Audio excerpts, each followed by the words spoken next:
ఏపీకి మరో కొత్త తుఫాన్ హెచ్చరిక జారీ చేసింది.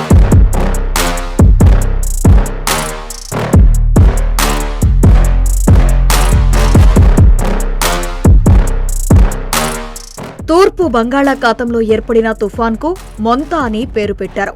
ఇది ఇప్పుడు ఆంధ్రప్రదేశ్ వైపు దూసుకొస్తూ ఉండడంతో రాష్ట్రం మొత్తం, ముఖ్యంగా నెల్లూరు జిల్లాలో వర్షం, గాలి తీవ్రత పెరిగే అవకాశం ఉంది.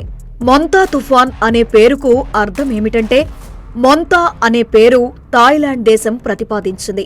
అది వారి భాషలో పుష్పం లేదా మొక్క పువ్వు అనే అర్థం వస్తుంది.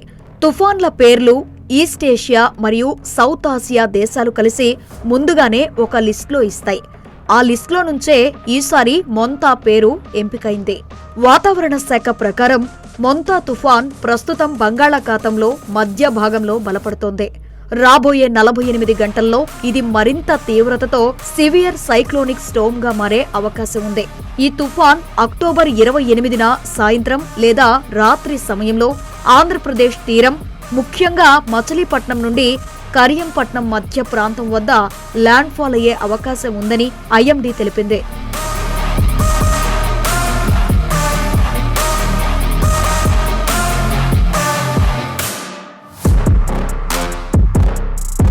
ఇరవై 26వ తేదీ నుండి ఆకాశం మబ్బులతో కప్పుకొని సాయంత్రం లేదా రాత్రి నుంచి చినుకులు, ఆ తరువాత బలమైన వర్షాలు పడే అవకాశం ఉంది.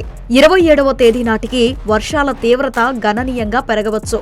నెల్లూరు, తూపల్లి, కోవూరు, కావలి పరిసరాల్లో భారీ వర్షాలు పడే సూచనలు ఉన్నాయి. సముద్ర తీర ప్రాంతాల్లో గాలులు గంటకు 70 నుంచి 90 కిలోమీటర్ల వేగంతో వీచే అవకాశం ఉంది. మత్స్యకారులు సముద్రంలోకి వెళ్లకూడదు అనే హెచ్చరిక ఇప్పటికే జారీ అయింది.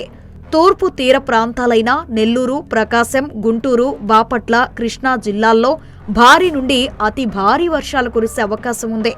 రాయలసీమలో కూడా కొన్ని చోట్ల మోస్తరు వర్షాలు పడొచ్చు. రాష్ట్ర ప్రభుత్వం అన్ని జిల్లాల కలెక్టర్లకు అలర్ట్ జారీ చేసింది. గాలుల వేగం 90 నుండి 100 కిలోమీటర్ల వరకు చేరే అవకాశం ఉంది. అందువల్ల విద్యుత్ లైన్లు, చెట్లు కూలే ప్రమాదం ఉండొచ్చు. అవసరం లేని ప్రయాణాలు మానేయండి. ఇంటి బయట వస్తువులను సురక్షితంగా ఉంచండి. గాలి బలంగా ఉంటే విద్యుత్ పరికరాలు ఉపయోగించకండి.